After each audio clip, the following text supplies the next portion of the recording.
In this video I will be addressing a difficulty with VE.Direct cables and demonstrating how I solve it with using 3D printing.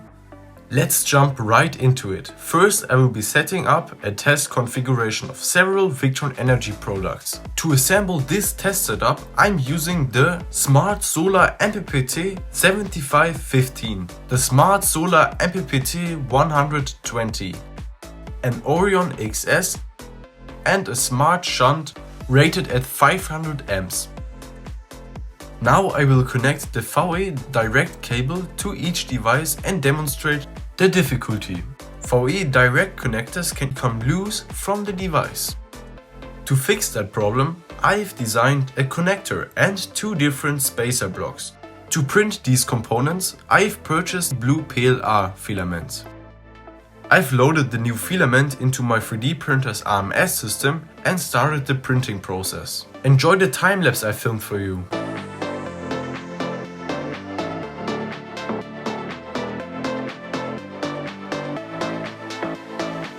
These are the pieces I 3D printed. This is the connector piece, which will later secure the VE.Direct cable to the devices. This is a spacer block, designed to hold the connector piece at the perfect height, necessary for certain special devices like the Orion XS.